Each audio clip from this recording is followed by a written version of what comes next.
스가랴 8장 나눕니다. 1절부터 13절 말씀입니다. 만군의 여호와의 말씀이 임하여 이르시되 만군의 여호와가 이같이 말하노라. 내가 시온을 위하여 크게 질투하며 그를 위하여 크게 분노함으로 질투하노라. 여호와가 이같이 말하노라. 내가 시온에 돌아와 예루살렘 가운데에 거하리니 예루살렘은 진리의 성읍이라. 일컫겠고 만군의 여호와의 산은 성산이라 일컫게 되리라. 만군의 여호와가 이같이 말하노라. 예루살렘 길거리에 늙은 남자들과 늙은 여자들이 다시 앉을 것이라. 다 나이가 많으므로 저마다 손에 지팡이를 잡을 것이요. 그 성읍 거리에 소년과 소녀들이 가득하여 거기에서 뛰놀리라. 만군의 여호와가 이같이 말하노라. 이 일이 그날에 남은 백성의 눈에는 기이하려니와 내 눈에야 어찌 기이하겠느냐. 만군의 여호와의 말이니라.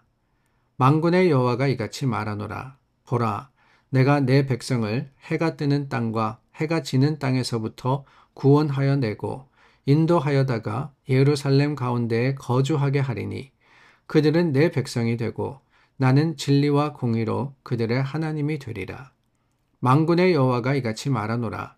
만군의 여호와의 집 곧 성전을 건축하려고 그 지대를 쌓던 날에 있었던 선지자들의 입의 말을 이날에 듣는 너희는 손을 경고히 할지어다.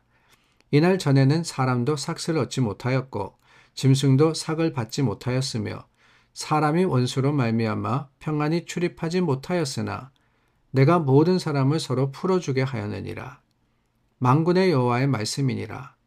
이제는 내가 이 남은 백성을 대하기를 옛날과 같이 아니할 것인즉 곧 평강의 씨앗을 얻을 것이라. 포도나무가 열매를 맺으며 땅이 산물을 내며 하늘은 이슬을 내리리니 내가 이 남은 백성으로 이 모든 것을 누리게 하리라. 유다 족속아, 이스라엘 족속아, 너희가 이방인 가운데에서 저주가 되었었으나 이제는 내가 너희를 구원하여 너희가 복이 되게 하리니 두려워하지 말지니라.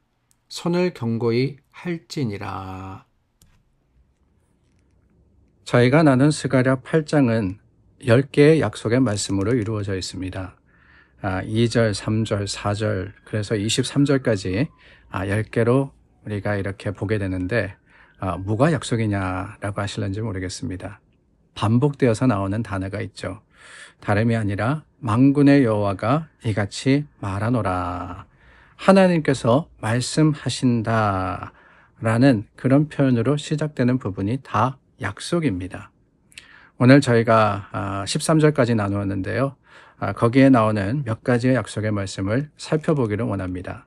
먼저는 2절 말씀에 하나님이 말씀하신 이것은 여호와의 질투에 관한 내용입니다. 여호와의 질투. 사실 질투라고 하니까 그 단어 자체가 좀 부대낍니다. 성경에서 이해하기 힘든 개념 중 하나가 여호와의 질투입니다. 하나님의 질투. 그런데 여러분, 이 질투라고 하니까 약간 부정적인 그런 뜻을 또 의미를 우리가 생각하는데 사실 성경은 하나님의 열심을 하나님의 질투다라고 표현을 하고 있습니다. 오히려 하나님께서 이스라엘과 하나님의 백성과 계속해서 관계를 맺어 가시려고 열심을 내시는 것, 이것을 질투다라고 표현을 하기도 하죠. 물론 이 열심이라는 것이 하나님의 질투를 충분하게 설명하지는 못합니다. 인간의 질투라고 하는 것은 결국에는 관계의 파괴를 가지고 올 때도 있기 때문에 우리가 항상 이 언어적인 문제에 있어서 참 하나님을 표현하기가 어렵다라고 생각이 되는 거예요. 질투, 다투고 싸우고 또한 관계가 단절되고 관계가 어그러지고 이러한 단어로 쓰는데 사실 하나님의 질투는 가만히 생각해보면 반대입니다. 거룩한 회복을 목적으로 하여서 오히려 하나님께서 열심으로써 수고하시는 것, 그게 바로 하나님의 질투가 아닐까요? 그래서 그 질투가 어떤 결과를 가지고 오느냐, 이스라엘의 회복을 가지고 옵니다. 3절이 증거하고 있는 것이 바로 그거 아닙니까? 하나님이 신실하심과 그 열심으로써 하나님의 백성을 반드시 돌이키시리라, 회복하시리라. 그것이 질투입니다. 하나님은 하나님과 하나님 백성과의 관계가 끊어지기를 원하시는 분이 아니라는 거예요. 아니, 그러면은 궁금하실 것 같습니다. 질문하실 것도 같아요. 아니, 하나님이 이스라엘을 버리신 거 아니냐?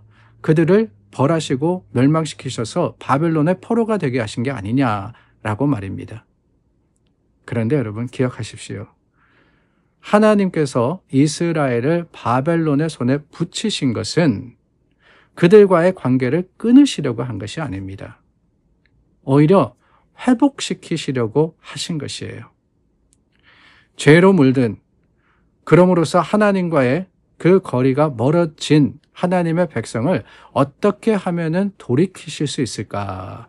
어떻게 하면은 다시 한번 그 관계를 올바르게, 하나님과 하나님의 백성과의 그 관계가 하나님의 뜻과 계획 가운데 바르게 만들어질 수 있을까? 하나님은 그 방법을 찾으셨고, 그것이 이스라엘을 벌하심으로써 그들이 죄를 깨닫고 하나님께로 돌아오게 하시는 바벨론이라는 방법으로 드러난 것이지, 하나님께서 본래 목적하셨던 것은 그저 벌이나 아니면은 심판이 아니었던 겁니다. 그렇기 때문에 하나님의 열심, 하나님의 질투는, 왜냐? 세상의 것, 우상을 섬기는 것이나 죄가 그 관계를 끊기를 하나님이 바라지 않으시거든요. 질투하시는 거예요. 그럼으로써 하나님이 열심으로써 행하신 일들을 이스라엘은 기억해야 하는 것이며, 오늘 저와 여러분들은 감사로 기대해야 하는 겁니다. 계속 이어지는 말씀에도 그렇습니다. 하나님의 나라에 대해서 이야기하시죠. 하나님의 나라는 차별이 없는 나라입니다. 하나님의 나라는 모든 것이 평안한 나라입니다. 하나님의 열심, 하나님께서 주시는 약속은 평화이며 평강인 거예요. 하나님의 회복하시는 그 자리에는 그렇습니다. 더 이상 슬픔과 아픔이 없어요. 70년간 그들은 다시 한번 돌이켜 하나님 안에서 연단받아야 했지만 그것이 하나님의 궁극적인 목적이 아니었던 것처럼 하나님께서 바라시는 것은 4절과 5절에 나오는 행복이었고, 또한 모든 것들을 통해서 하나님의 그 거룩하심의 분명한 증거가 보여지는 겁니다. 인간이 할 수는 없죠. 우리가 어떤 일을 한다고 세상이 평화할 수 있겠습니까? 아무리 여러분 무슨 회의를 하고 뭐 또 어떤 이 관계를 맺고 한다 할지라도 우리 인간은 죄로 물들었기 때문에 결국에는 분열하고 갈라질 수밖에 없습니다. 그러나 하나님께서 역사하시는 그곳, 하나님의 뜻하시는 곳에는 샬롬, 평강이 있게 되는 거예요. 7절과 8절의 약속의 말씀에도 그렇습니다. 이스라엘의 구원이 하나님의 인도하심을 따라서 이루어집니다. 아니, 때가 되어서 이스라엘이 돌아왔다고? 아니, 바벨론이 정치적으로 바뀌었기 때문에 이스라엘이 귀국했다고? 아니라는 거예요. 하나님은 철저하게 처음부터 끝까지 이 모든 것들을 계획하시고 하나님께서 이스라엘을 회복시키기 위해서 하나님의 뜻과 계획을 이루십니다. 그래서 성경에 보면은 70년이라는 바벨론 70년 포로 생활이라는 것이 즉흥적으로 이루어진 것이냐? 절대로 아닙니다. 많은 선지자를 통해서 하나님께서 이미 약속하셨고 이루실 것이라고 하셨으며 그대로 이루어진 것, 이게 바로 하나님의 계획이에요. 하나님의 주시는 약속의 말씀 9절에서부터 13절에는 이스라엘에게 큰 용기를 주고 계십니다.